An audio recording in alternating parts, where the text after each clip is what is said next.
Salut à toi et merci encore une fois de plus d'avoir cliqué sur ma vidéo. Si c'est ta première fois de passer par ici, je m'appelle Fabrice Zopop. Je suis ingénieur en génie mécanique et en même temps investisseur immobilier depuis plusieurs années déjà. Pendant ces années, j'ai bâti un patrimoine immobilier assez considérable, si bien que je peux te parler des finances et d'investissement immobilier avec autorité. Dans cette chaîne, je parle de 4 thèmes. Je parle d'intelligence financière, je parle d'investissement immobilier, je parle des faits de société, je parle également de sport. Voilà, si ces 4 thèmes t'intéressent, abonne-toi tout simplement à cette chaîne pour ne manquer aucune vidéo. Et si en plus de ça, tu actives la cloche de notification, alors tu recevras de manière automatique une notification lorsqu'une nouvelle vidéo sera publiée. Si tu as des questions, des remarques, des suggestions, des critiques ou alors des propositions d'amélioration, n'hésite pas à m'écrire en commentaire.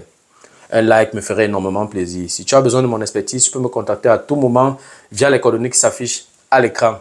Tu peux également me recommander auprès de tes proches pour leur permettre de profiter également de mes connaissances.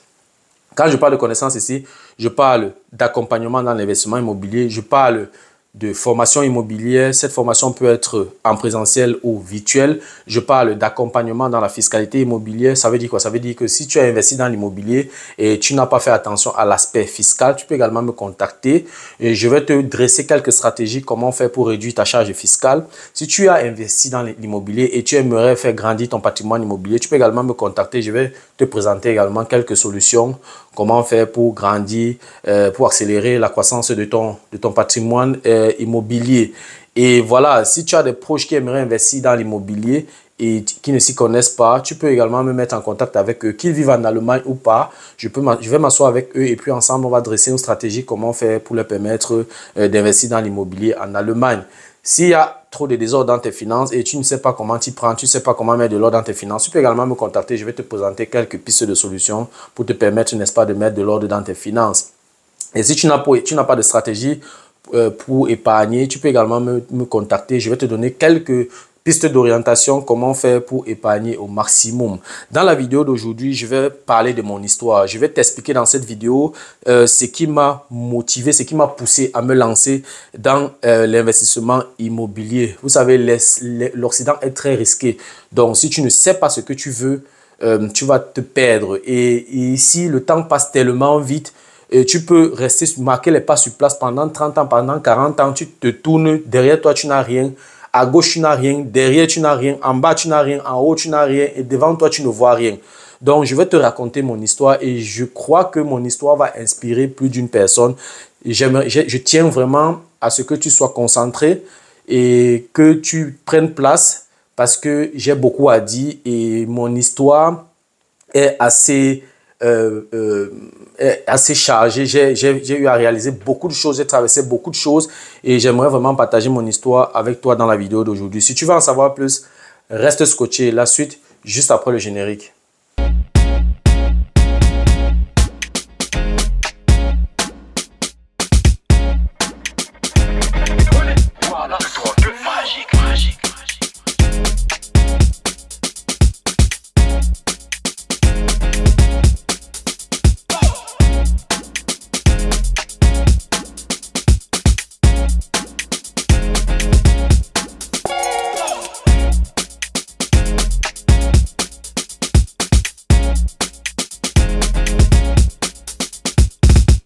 Voilà, comme je l'ai énoncé à l'introduction, je vais parler dans la vidéo d'aujourd'hui de mon histoire. Je vais t'expliquer dans la vidéo d'aujourd'hui ce qui m'a motivé à me lancer dans l'investissement immobilier. Et je ne pense pas que les 30 prochaines années, je vais sortir de ce domaine, de ces investissements parce que j'ai découvert ces investissements et j'ai découvert les leviers, les stratégies, les méthodes ou alors les moyens, n'est-ce pas, pour atteindre ma liberté financière. Donc, je vais donc te parler de mon histoire. Voilà, jeune Camerounais, voilà, qui obtient son baccalauréat au lycée technique de Douala Koumassi en 2005. Et la filière E, c'est-à-dire mathématiques et techniques, ça veut dire qu'on fait, dans cette filière, il y a une partie générale, c'est-à-dire mathématiques, physique, français, histoire, géographie, éducation civique, anglais. Et puis de l'autre côté, il y a l'enseignement technique avec le dessin, la mécanique appliquée, l'informatique et les fabrications industrielles, un peu les filières que les matières que la filière fabrication mécanique F1 fait. Donc, c'est à peu près ça, la filière E. Donc, je suis donc bachelier j'obtiens mon baccalauréat en 2005. Après, dans le baccalauréat, j'hésite si je dois faire le concours de Polytechnique ou alors si je vais faire le concours de l'UIT de Douala. Bon, en fin de compte, je fais le concours de l'UIT de Douala, je n'obtiens pas le concours et j'ai peur, je ne me fais pas confiance de faire le concours pour entrer en Polytechnique. Ce que je dois mentionner, c'est que voilà, étant au lycée technique en filière E, il est extrêmement difficile parce que tu n'as pas assez de temps pour faire les mathématiques et les physiques. Or, dans les concours où tu vas rencontrer les filières, les gars qui ont fait la C, d'autres qui ont fait la D, ils ont eu assez de temps pour travailler les mathématiques et les physiques. Mais toi, le temps que tu as, tu dois faire et les mathématiques et la physique et la chimie. Tu dois encore te concentrer sur le dessin, sur la mécanique, ce qui nous rend, ceux qui viennent de la série E, moins compétitifs dans les concours. Donc, ce qui fait qu'en allant dans les concours, tu as moins de chances. Mais une fois que tu reçus le concours, tu as beaucoup de chance parce que tu as déjà la base de la mécanique, tu as la base du dessin, tu sais déjà dessiner, tu comprends le dessin. Donc, du coup, je n'obtiens pas, donc j'échoue dans le concours d'entrée à l'UIT de Douala. J'opte donc pour ne pas rester sans rien faire, ça n'avait aucun sens. Je suis donc allé m'inscrire en faculté de sciences à l'université de Douala. Nous sommes comme ça en 2005 où je fais la filière physique. Après 2 ans en physique à l'université de Douala, j'obtiens donc un DUC. Il n'y avait pas encore de système LMD. Nous étions encore dans le DUC licence et puis master et tout. Donc voilà, après mon DUC, donc, je me rends compte que je suis très théorique.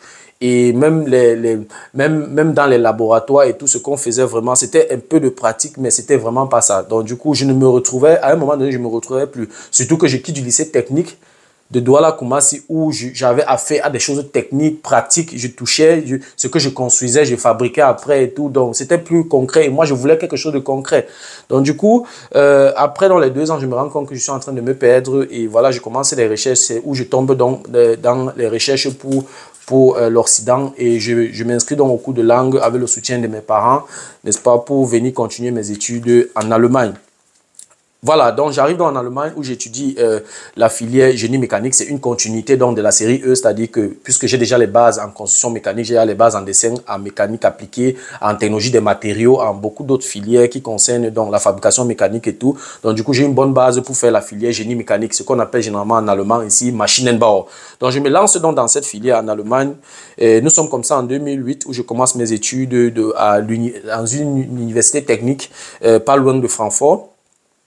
Voilà, je finis donc mes études en 2012.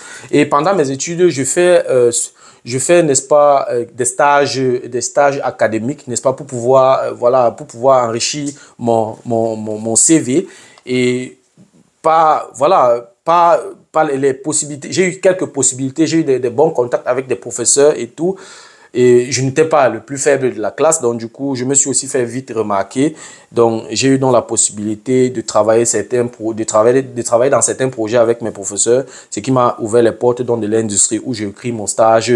Je fais mes stages académiques dans une entreprise qui fait dans la carrosserie automobile. Donc, j'ai fait donc des stages là en tant qu'expert en calcul numérique, ce qu'on appelle généralement la méthode des éléments finis. Donc, c'est tout simplement un système de maille. Donc, voilà, c'est le calcul numérique, ce n'est rien d'autre que la prédiction mécanique des pièces. Donc, du coup, je me perfectionne donc et puis je finis donc mon diplôme je sors donc ingénieur en génie mécanique en 2012. Juste après, donc, j'obtiens donc un boulot dans une entreprise qui fait dans les systèmes de filtration. Je suis donc embauché dans cette entreprise comme expert en simulation, c'est-à-dire expert en méthode des éléments finis. Pour ceux qui connaissent un peu le domaine, c'est le calcul numérique, comme j'ai dit tout à l'heure. Je suis spécialisé donc dans le calcul numérique des structures mécaniques et des fluides. Donc voilà, c'est une firme intéressante qui fait dans les systèmes de filtration. Et dans les systèmes de filtration à eau, à huile, à air, à carburant. Et ces systèmes de filtration, on les retrouve dans les véhicules, dans les camions, dans les machines agricoles, dans les machines, dans les machines à laver, dans certains bateaux et surtout dans certains dispositifs industriels. Donc, en fait, ces systèmes de filtration, quand je parle de système de filtration, pour que tu ne sois pas égaré, si tu n'es pas dans le domaine, en fait, c'est quoi? Essaie de t'imaginer un véhicule, n'est-ce pas? Un véhicule à combustion interne qui a un moteur devant et qui a les cylindres. Tu as entendu parler d'un cylindre avec les pistons qui montent et qui descendent. Voilà, quand tu ouvres le bloc moteur, tu vois les cylindres et tu vois les pistons qui montent et qui descendent. Lorsque les pistons montent et qui descendent, pour que le moteur fonctionne, il faut que ces pistons-là se déplacent. Et quand il y a ce déplacement, quand il y a ce mouvement des pistons, le piston est un métal et le cylindre est également un métal. Donc, il y a un contact entre deux métaux et ça crée des frottements. Voilà, pour éviter, lors de ces frottements, le piston, par exemple, peut s'abîmer. Le piston peut, voilà, il y a abrasion, donc le piston peut se détériorer. Et comme le piston peut se détériorer, pour éviter donc l'usure de ce piston, il faut lubrifier. Et pour lubrifier, on a besoin d'huile. C'est pour ça que de temps en temps, pour ceux qui ont un véhicule, tu dois mettre de l'huile dans le moteur pour permettre, n'est-ce pas, pour permettre le piston d'être lubrifié pour que le déplacement du piston soit sans problème. Donc, cette huile-là, on peut l'acheter dans les stations-service, un peu de partout, dans certaines boutiques, dans certains garages. Et cette huile-là, généralement, contient des impuretés. Et pour que le moteur, le piston est une pièce qui a à haute précision. Ça veut dire qu'une petite impureté sur le piston peut empêcher ou alors peut créer des petits jeux, ou alors ça peut empêcher le piston de fonctionner normalement. Du coup, il faut de l'huile pure pour assurer un bon fonctionnement du moteur. Donc, pour que cette huile-là soit pure, l'huile qui sort des stations-service ou alors dans certaines boutiques spécialisées, cette huile a des impuretés. Donc, on utilise donc des systèmes de filtration pour filtrer cette huile. Donc, lorsque tu mets de l'huile dans le moteur, cette huile est filtrée et quand cette huile est filtrée, ça peut maintenant arriver dans le moteur. L'huile qui arrive dans le moteur donc, voilà, n'a plus d'impureté. Donc, à ce niveau-là, on utilise les systèmes de filtration à huile. Maintenant, pour le carburant, c'est le même système. Hein, c'est le même système. Lorsque tu vas à la pompe, tu gardes ta voiture, tu veux mettre le carburant. Le carburant contient un peu, il y a de l'eau dans le carburant, il y a certaines impuretés. Et pour que le moteur fonctionne normalement, il faut que le carburant qui arrive au niveau du moteur soit également pur. Et pour cela, on a besoin des systèmes de filtration. Donc, on introduit dans les systèmes de filtration dans ce véhicule-là. Quand tu es dans le véhicule, lorsque tu actives le système de climatisation, l'air qui sort est pur. Donc, cet air a déjà été filtré. Et on utilise également des systèmes de filtration pour filtrer cet air-là. Et également, au niveau de l'eau, si tu as utilisé une machine à laver les habits, la machine à laver les habits a également des systèmes de filtration. Et on utilise. Dans la période de Corona, par exemple, dans les salles de classe, par exemple, ici en Allemagne, on exigeait les appareils qui permettaient, n'est-ce pas, de purifier de l'air. Et donc, nous également, nous fabriquons dans plusieurs écoles, nous avons ravitaillé plusieurs écoles en leur vendant donc ces systèmes de purification d'air. Donc, voilà à peu près les produits que la firme dans laquelle je travaille fait. Et moi, je suis donc beaucoup plus spécialisé donc, dans le calcul numérique, la simulation de ces structures mécaniques. Donc, mon travail est de prédire la résistance des matériaux, la résistance de ces pièces-là. Et par exemple, de déterminer combien de temps ces pièces-là peuvent mettre. Ou alors, quelle est la résistance des matériaux qui ont été développés. Donc, j'accompagne donc le processus de développement. Avec la méthode que j'utilise, ça permet qu'on réduise le nombre de tests, qu'on réduise le nombre d'essais et par conséquent, on réduit donc la durée de développement. Ça accélère le processus de développement. Je fais la même chose pour les fluides parce que quand on parle de fluides, on parle de perte. Et quand on parle de perte, on parlait déjà du calcul numérique des fluides. Et j'utilise également la méthode des éléments finis pour déterminer les pertes dans ces pièces-là, pour identifier les endroits où il y a trop de turbulences et proposer donc des solutions d'optimisation. Voilà à peu près ce que je fais. Un domaine très intéressant, un domaine que j'ai découvert, j'ai découvert pendant mes études, que j'ai trouvé très très intéressant. Raison pour laquelle je me suis intéressé à ce domaine-là, n'est-ce pas? Voilà, je suis donc embauché dans cette entreprise. Le domaine m'intéresse et je suis bien payé. Pour le dire, en tant qu'un ingénieur, en Allemagne, je suis bien payé. Je ne veux pas dire que j'étais mal payé. J'étais bien payé à ce moment-là.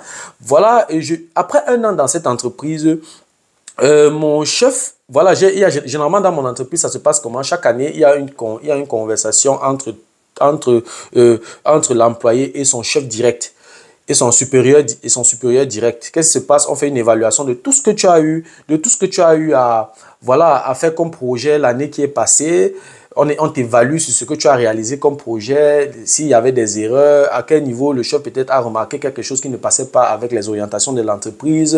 Et ensemble, donc, pendant cette conversation, vous fixez les nouveaux objectifs pour l'année prochaine et tout. Donc voilà, il y a cette conversation-là. Et pendant cette conversation, vous négociez également l'augmentation du salaire. Je finis de causer avec mon chef. Il me dit donc, OK, tu auras 4% d'augmentation de salaire. J'ai dit, waouh, 4%. Quand j'entends d'abord 4% d'augmentation, je suis content. À l'instant T, je suis content d'abord parce que la conversation s'est bien passée. Le chef était content de mes services et tout. Bon, j'ai une bonne note dans mon évaluation. Donc, du coup, quand j'entends 4%, à l'instant T, là, je ne n'entre pas dans les calculs. C'est arrivé à la maison, je dis que, OK, 4%, bon, j'essaie un peu de prendre un peu le bic et la feuille, j'essaie de calculer, je me rends compte que, hey, si j'ai commencé avec 2000 euros, je ne dis pas que j'ai commencé avec 2000 euros, c'est un exemple. Je ne veux pas te donner mon salaire ici. Donc, du coup, si j'ai commencé avec 2000 euros et que j'ai 4% d'augmentation après un an, ça veut dire que mon salaire net augmente de 80 euros. Ça veut dire que si j'avais 2000 euros, j'aurais maintenant 2080 euros. Je dis que merde. Donc, c'est ça, 4%. Donc, j'ai travaillé un an, on a augmenté 80 euros sur mon salaire. C'est ce que ça veut dire. Donc, à ce rythme, après 30 ans de service, jusqu'à ma retraite, mon salaire va augmenter de 2400 euros.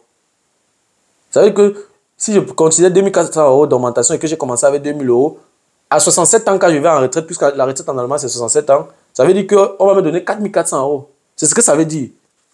C'est ce que ça veut dire. Merde, ça fait un tic dans ma tête. Je dis que je vais travailler 30 ans quelque part. Mon salaire va augmenter de 2400 euros. Ça veut dire qu'en sortant, j'aurai 4400 euros. Ça ne sonne pas très bien dans ma tête. Je commence donc à m'interroger. Et pendant mes interrogations, je tombe donc sur la notion de l'inflation. Mais je fais des recherches un peu sur l'inflation. Je me rends compte que en fait, l'inflation, qu'est-ce que l'inflation? L'inflation, c'est le fait que l'argent perd sa valeur. Ça veut dire que quelque chose que tu as acheté aujourd'hui, tu as donné 10 euros pour avoir un article. Le même article dans 10 ans, tu ne vas plus donner 10 euros pour avoir cet article, ce même article. Tu vas donner peut-être 15 euros. Ça commence à attirer mon attention. Je tombe dans les recherches, dans les recherches, je me rends compte que 100 000 euros, 100 000 euros dans 30 ans, si je considère un taux d'inflation annuel de 3%, 100 000 euros n'a qu'une valeur de 40 000 euros. Ça veut dire que l'inflation me fait perdre 60 000 euros. Qu'est-ce que ça signifie? Ça veut dire que si dans 30 ans, mon salaire c'est 4 400 euros, en tenant compte de l'inflation, en fait, ça équivaut à 1 760 euros. Le chiffre 4 400 euros reste le même, mais la valeur de ces 4 400 euros, ce n'est plus 4 400 euros. Cette valeur, ce n'est que 1 760 euros. Ça veut donc dire que dans 30 ans, je vais gagner moins que maintenant. Je dis que, ok. Au lieu d'évoluer, je vais plutôt régresser. Ça n'a aucun sens. Ça commence à tourner pas rond dans ma tête. Je commence à m'interroger de gauche à droite. Je commence à faire des recherches comme un malade. Je plie un doigt et je continue ma curiosité. Je commence à faire des recherches. Et la deuxième chose qui m'a tracassé, c'est que je commence à comparer, puisque je me rends compte qu'il y a déjà un problème avec l'augmentation de mon salaire. Je commence à comparer mon salaire brut et mon salaire net.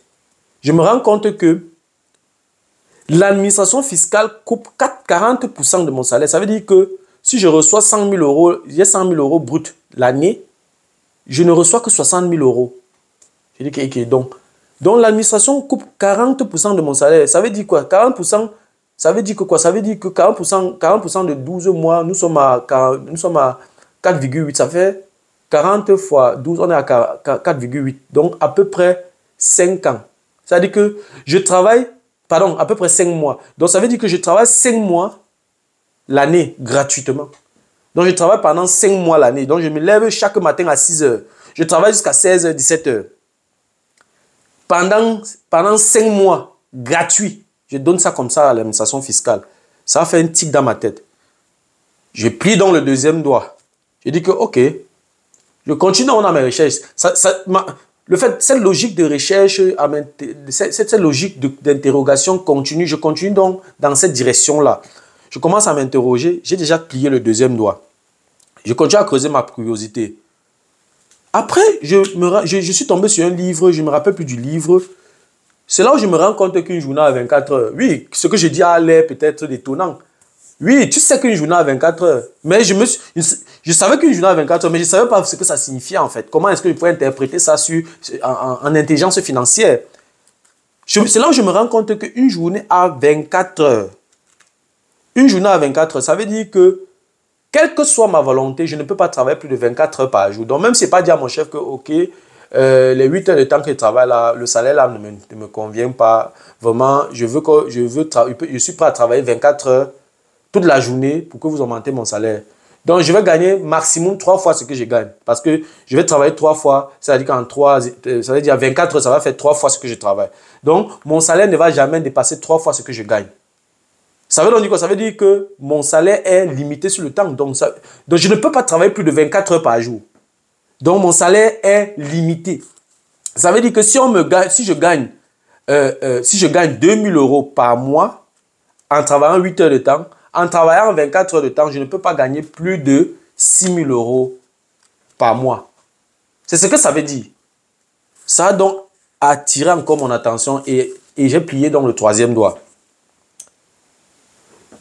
Je plie le troisième doigt et je me rends compte que, en fait, je ne serai jamais riche. Si je continue dans cette direction-là, je ne serai jamais riche. Et à la retraite, je serai un clochard. Là, c'est la goutte d'eau qui a débordé le vase. Donc, j'ai donc décidé de changer de paradigme. Ça veut dire quoi donc? Il y a 3 facteurs principaux qui m'ont influencé. Il y a premièrement l'inflation, que j'ai expliqué tout à l'heure. Deuxièmement, la charge fiscale. Troisièmement, mes revenus qui sont limités parce que je ne peux pas travailler plus de 24 heures par jour. J'ai donc décidé de faire des recherches. J'ai décidé de ne pas m'arrêter à ce niveau, de continuer à faire des recherches, comment faire pour multiplier mes sources de revenus, comment faire pour investir. C'est là où je continue à creuser. Je tombe donc sur un séminaire, puisque online, il y a beaucoup de possibilités, on peut trouver beaucoup de choses et tout. Je tombe donc sur un séminaire où un expert me fait comprendre que l'inflation travaille pour moi si j'investis dans l'immobilier. Ça veut dire qu'à cause, il me fait comprendre qu'à cause de l'inflation, mon bien prend de la valeur. Que si j'achète un bien immobilier en utilisant le levier de la banque, l'inflation détruit ma dette. Je dis que merde. Ce même expert me dit qu'en investissant dans l'immobilier, je peux utiliser les avantages fiscaux. Avec l'investissement immobilier, je peux réduire de manière considérable ma charge fiscale. Je dis que mais j'ai l'inflation qui m'a troublé dans les premiers calculs. J'ai la fiscalité, la charge fiscale qui m'a également dérangé. Je vois un expert qui me dit que l'inflation travaille pour moi si j'investis dans l'immobilier. Et je peux réduire ma charge fiscale en investissant dans l'immobilier, en utilisant les avantages fiscaux. Et un autre expert me dit la même chose dans une consultation. Parce que quand j'écoute cet expert, je continue à creuser et puis j'ai sollicité un autre expert où je l'ai consulté. Il me redit la même chose. Là, j'ai dit, ok, dans ce cas, je pense que c'est confirmé. Je suis obligé de me lancer. Je me lance donc dans la lecture, je regarde les vidéos, je lis les livres, je suis les podcasts. Bref, je fais des recherches partout et ces informations sont confirmées, comme je suis en train de t'expliquer là, comme je me fatigue chaque jour à t'expliquer dans cette chaîne. Maintenant, je continue mes recherches et un autre expert dans une autre conférence, bon voilà, comme j'étais déjà dans la recherche de l'information, j'étais en train de travailler sur ma vie financière, je travaillais déjà sur ma santé financière, j'essayais déjà de mettre de l'ordre dans mes finances et tout. Voilà, je tombe dans une autre conférence où l'expert, ou alors celui qui présentait me dit que avec l'immobilier, si j'ai plusieurs biens immobiliers, c'est comme si j'avais plusieurs entreprises qui travaillent de manière simultanée. C'est-à-dire que les entreprises me génèrent des revenus de manière simultanée. Donc, je peux être ici, je continue ma carrière d'ingénieur en simulation. je continue à aller au travail tous les jours, mais j'ai peut-être mes 20, mes 30 biens immobiliers où j'ai des revenus locatifs. Ces revenus locatifs remboursent la dette que j'ai prise, la dette que j'ai prise à la banque. Et il y a un cash flow et tout. L'argent est en train de tourner. Je me fais de l'argent. Mes entreprises, entre guillemets, sont en train de travailler. Pendant ce temps, je continue ma carrière sans problème. Mais quand cet expert-là m'a dit qu'avec ce levier où je peux avoir plusieurs entreprises de manière simultanée, je trouve donc une possibilité énorme, une grosse possibilité, une grosse chance, n'est-ce pas, d'atteindre ma liberté financière. Donc cet expert est venu tout chambouler dans ma tête et il m'a dit de manière claire, que les biens immobiliers sont exactement comme les entreprises. Et c'est aujourd'hui que je me rends compte, avec les investissements que j'ai eu à faire, que c'est vraiment des entreprises parce que ça se comporte exactement comme des entreprises puisque les revenus locatifs sont comme ton chiffre d'affaires et tes locataires sont comme tes clients. Donc, avec les investissements immobiliers, j'ai la possibilité, j'ai plusieurs revenus de manière simultanée, ce qui accélère donc la croissance de mon patrimoine financier. Quand il m'a dit ça, j'ai coulé une larme, j'ai eu chaud au cœur. Ça m'a tellement choqué. Je me suis dit, mais pourquoi je ne me suis pas lancé depuis? Pourquoi je n'ai pas cherché à m'informer depuis? Bref, on dit souvent qu'il n'est jamais trop tard. Je continue dans mes recherches, je continue à creuser, je continue à travailler dans mes lectures et tout. Voilà, je me rends compte qu'en fait, même quand je parlais de 40%, ce n'était même pas 40% que l'administration fiscale coupe. L'administration fiscale coupe 40%, mais ce n'est pas tout. Tout le monde en Allemagne paye ce qu'on appelle la TVA, la taxe sur la valeur ajoutée, qui s'élève en Allemagne à 19%. Je pense que c'est le taux le plus élevé en Europe. Donc, en dehors des 40%, partout où tu vas aller faire des achats dans les supermarchés, tu vas payer la TVA sur tout ce que tu consommes. Donc, ça veut dire en fin de compte que, en fait, l'administration fiscale te coupe 60%. 60% de ton salaire brut. C'est ce que l'administration te coupe.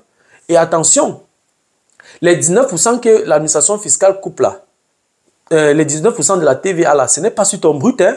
C'est 19% de ton net parce que lorsqu'il coupe 40%, il te donne 60%. Tu prends les 60%, dans les 60%, tu peux faire les achats au supermarché. Et quand tu peux faire les achats au supermarché, c'est déjà net. Ton salaire est déjà net. Et dans ton net là, ils viennent couper tout ce que tu vas acheter avec, ils viennent couper 19%. Ça veut dire quoi? Ça veut dire qu'ils coupent à peu près... laissons les autres considérations. Arrêtons-nous à 60% qu'ils coupent. Ça veut tout simplement dire que tu travailles 7 mois gratuits l'année. Donc, tu travailles 7 mois, tu donnes à l'administration fiscale cadeau. Donc, tu travailles 5 mois pour toi. Quand j'ai entendu ça, j'ai dit que ça ne peut pas continuer comme ça. Ça a créé un électrochoc à moi. C'est-à-dire que je ne pouvais pas concevoir ça, je ne pouvais pas accepter. J'ai donc décidé de me lancer dans l'immobilier. J'ai dit là, si j'ai un investissement qui peut réduire ma charge fiscale, j'ai un investissement qui me permet de profiter de l'inflation, j'ai un investissement où je peux utiliser plusieurs leviers comme le levier de la banque. Merde. Je suis là assis en train de... Je dors même, pendant que je dors, mon locataire est en train de payer mon loyer, il est en train de rembourser ma dette. J'ai dit jamais, je ne peux pas laisser cette opportunité-là. Voilà, je décide donc de me lancer dans l'immobilier. Et pendant donc mes recherches, pendant mon apprentissage, pendant mes formations, mes différentes formations, puisque j'ai été formé premièrement dans l'immobilier, j'ai été formé ensuite pour me perfectionner dans les connaissances en substance. Il fallait que je maîtrise un peu le bâtiment. Ensuite, je me suis formé dans la fiscalité immobilière et pour être complet parce que je voulais vraiment maîtriser cette chose-là, n'est-ce pas? Donc, pendant mes recherches, donc, je me rends compte je découvre que l'immobilier a des piliers magiques sur lesquels tu peux bâtir, tu peux accélérer la croissance de ton patrimoine financier. Et le premier pilier que je découvre, c'est qu'en investissant dans l'immobilier, j'ai des revenus locatifs. Des revenus locatifs qui me permettent, n'est-ce pas, de rembourser la dette. Rembourser ma dette à la banque et dans le remboursement, dans le remboursement de la dette, c'est-à-dire qu'en payant la mensualité, je paye le remboursement et les intérêts et le remboursement, c'est mon patrimoine financier. En plus de ça, si j'ai une bonne stratégie, je peux encore dégager un cash flow. Donc, j'ai et le remboursement et le cash flow. Ça, c'est le premier levier que je découvre dans l'immobilier. Deuxième levier dans l'immobilier, je me rends compte que je peux utiliser les capitaux étrangers. Donc, ça veut dire quoi? Ça veut dire que je peux aller voir la banque avec un certain apport personnel. La banque m'accompagne. La banque finance complètement mon prix d'achat. Et parfois, même si je veux moderniser le bien, la banque me donne le financement pour moderniser mon bien. Mais ça, c'est le deuxième pilier que je découvre dans l'immobilier. Ensuite, je me rends compte lorsque je fais, dans mes formations, que il y a un autre pilier, les avantages fiscaux, qu'à travers l'immobilier, j'ai assez d'avantages fiscaux. J'ai les intérêts que je paie à la banque, que je peux réduire ma charge fiscale avec.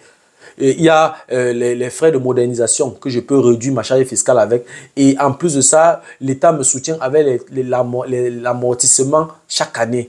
Ça réduit également ma charge fiscale. J'ai dit que merde. Ça, c'est le troisième pilier. Le quatrième pilier, l'inflation. L'inflation, à cause de l'inflation, mon bien immobilier prend de la valeur. À cause de l'inflation, l'inflation détruit ma dette. À cause de l'inflation, j'augmente le loyer. Et en augmentant le loyer de manière automatique, la valeur du bien augmente. Donc, l'inflation travaille pour moi lorsque j'investis dans l'immobilier. Le cinquième pilier que je découvre pendant mes formations, c'est que avec l'immobilier, les rendements des capitaux propres sont élevés. Le rendement des capitaux propres, c'est quoi? C'est la somme, n'est-ce pas, du cash flow plus le remboursement, le tout que tu divises par ton apport personnel. Puisque l'apport personnel est très inférieur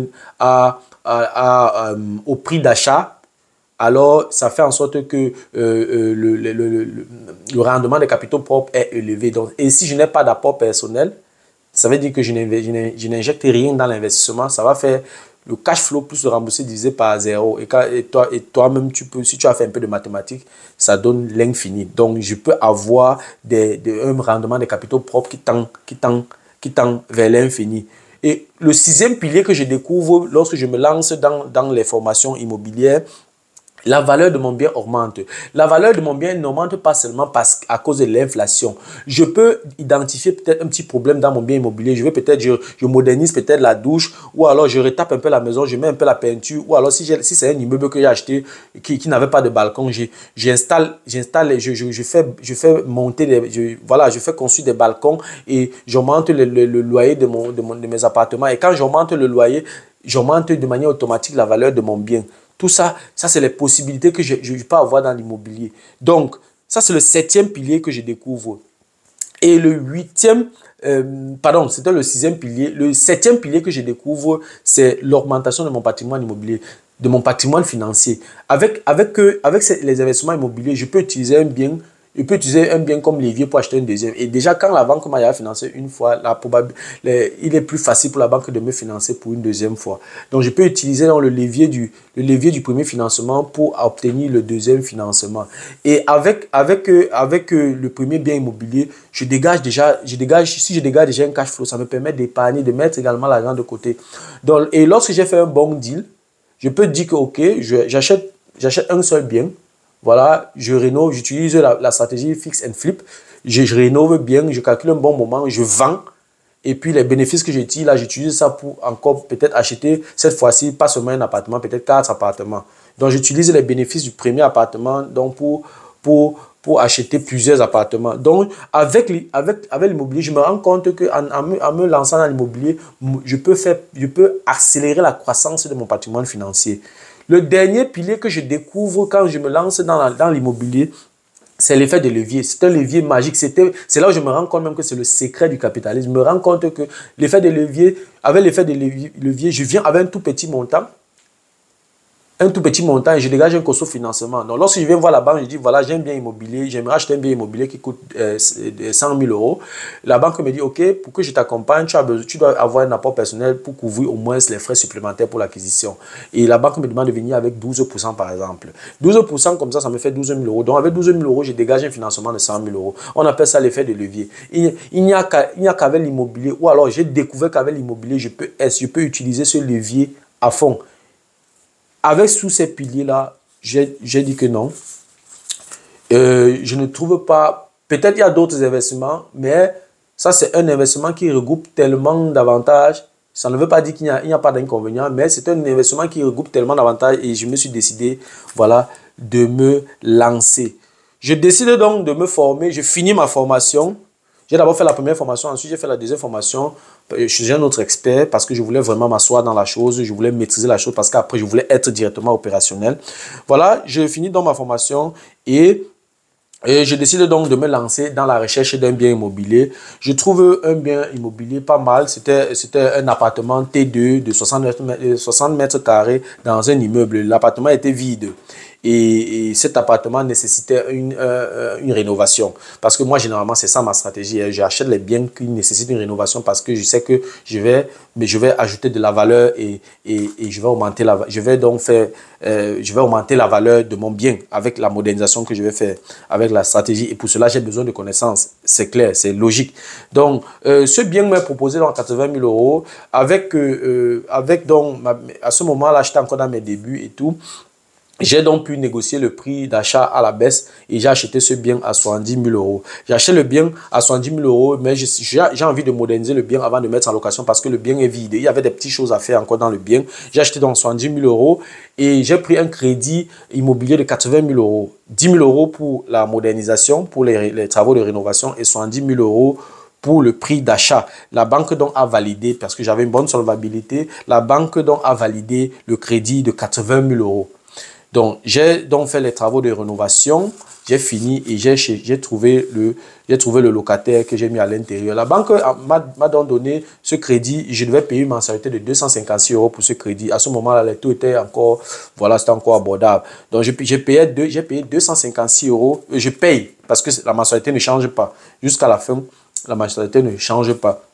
Jusqu'à la fin de la première phase. Si tu as pris la période de taux fixe sur 15 ans, pendant les 15 ans, si tu es toujours resté dans le crédit, tu vois, la mensualité reste même. C'est lorsque tu veux maintenant faire un refinancement, maintenant que la mensualité peut diminuer ou augmenter en fonction de la conjoncture du marché, en fonction des taux d'intérêt à l'instant que tu fais le refinancement.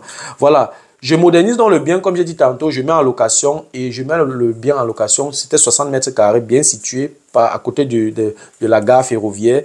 Et j'ai mis en location à 450 euros. 450 euros, si on multiplie par 12 mois et on divise par le prix d'achat 70 000 euros, à ce moment-là, ça me faisait un rendement simple de 7,7%. 7,7%. Donc, et quand je faisais mes calculs avec la mensualité, en fonction des revenus locatifs que j'avais un cash flow de 200 euros pour ce bien au début. Donc, et de cette période jusqu'à maintenant, j'ai déjà augmenté le loyer 3 fois. Ce bien actuellement, j'ai un revenu locatif de 525 euros pour ce bien. La mensualité ne change pas, comme j'ai dit tout à l'heure. La mensualité reste 250 euros. Donc, j'ai 525 euros de loyer et j'ai 256 euros de mensualité. Donc, ça me fait un cash flow de 275 euros. De 275 euros. Donc, j'ai un cash flow pour ce bien de 275 euros. Et ce n'est pas tout. J'ai modernisé le bien. J'ai dit tout à l'heure, j'ai modernisé le bien. Et comme j'étais en dessous, j'ai essayé de calculer. J'ai été en dessous de la limite que je ne dois pas franchir. J'ai donc profité des avantages fiscaux dus à la modernisation de mon bien. Et voilà, j'ai récupéré près de 42% des frais de modernisation de ce bien. Ça veut dire que quoi? Je prends 10 000 euros à la banque, je finance ma modernisation, j'augmente le loyer, mon bien augmente. La valeur de mon bien augmente et je reçois une restitution fiscale de 42% de 10 000 euros. Toi-même, tu peux déjà voir, tu peux déjà toi-même constater le levier de l'investissement immobilier. Et aujourd'hui, j'ai fait évaluer il y a quelques années, ce bien avait une valeur de 128 000 euros.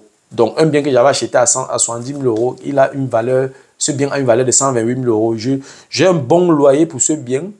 Et je ne me vois pas en train de vendre ce bien. Donc, ce bien va rester en location et c'est un bien très stratégique et c'est mon premier bien. Donc, voilà.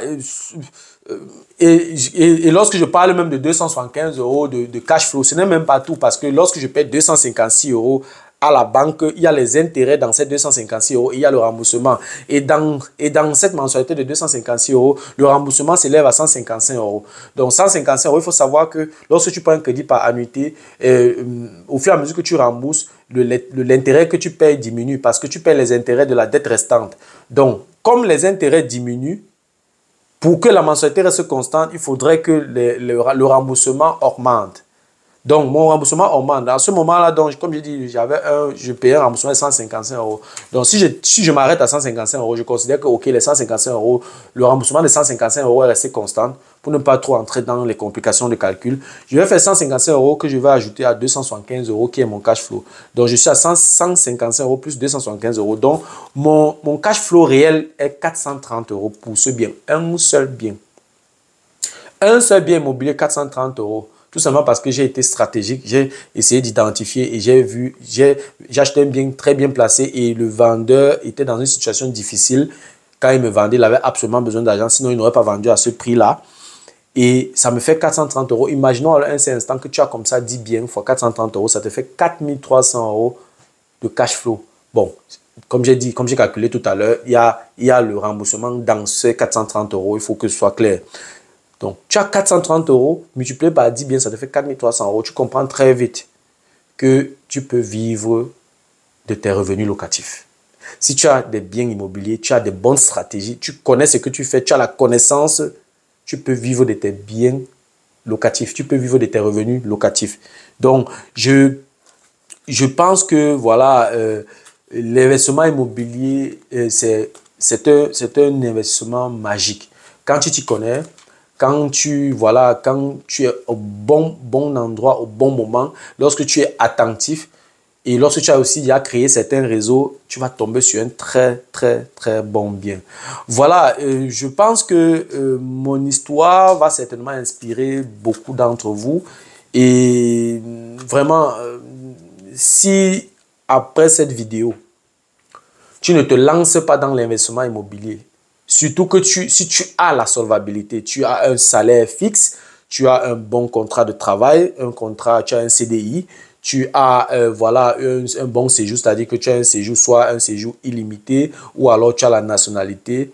Vraiment, si tu ne te lances pas dans l'immobilier, tu n'as pas de costaud crédit à la consommation, tu as déjà commencé à épargner. Mon frère, si tu ne te lances pas dans l'immobilier, si tu vis en Occident, tu vis en Allemagne, tu as une solvabilité comme celle que je viens de décrire, tu ne te lances pas dans l'immobilier, mon frère, je ne sais plus ce que je peux dire, je ne sais pas ce que je peux faire pour toi. La seule chose que je puisse faire maintenant, c'est de te raconter ce genre d'histoire. C'est une histoire, c'est mon histoire. Donc, il n'y a pas d'arrangement ou bien je ne suis pas en train de parler pour que ça te fasse plaisir. Non, je suis en train de te raconter mon histoire. Donc, je te raconte cette histoire pour que ça t'inspire, pour que ça t'amène, ça booste ton mental, pour que tu te rendes compte des opportunités que tu as autour de toi. Ne te précipite pas pour aller verser l'argent au Cameroun, que tu vas acheter les terrains à gauche, les terrains à droite. Concentre-toi ici, cherche l'information, va te faire former. Contacte-moi à tout moment, je te trace une formation, tu te lances immédiatement. Et je trace cette formation en fonction de ta disponibilité, en fonction de ton temps. Si tu es employé quelque part, je sais que tu travailles. Ça se passe même virtuel. Vraiment, si tu ne te lances pas dans l'immobilier après cette vidéo, vraiment, je ne sais plus quoi faire. Voilà, c'était tout pour la vidéo d'aujourd'hui. J'espère que la vidéo t'a plu.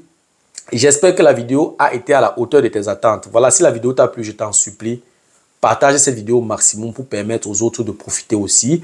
Voilà, si, n'est-ce pas, tu aimerais de temps en temps regarder ce genre de vidéos, voilà, si les contenus ou alors les thématiques que j'aborde dans cette chaîne t'intéressent, abonne-toi tout simplement à cette chaîne pour ne manquer aucune vidéo. Et si en plus de ça, tu actives la cloche de notification, alors tu recevras de manière automatique une notification lorsqu'une nouvelle vidéo sera publiée. Si tu as des questions, des remarques, des suggestions, des critiques ou alors des propositions d'amélioration, n'hésite pas à m'écrire en commentaire.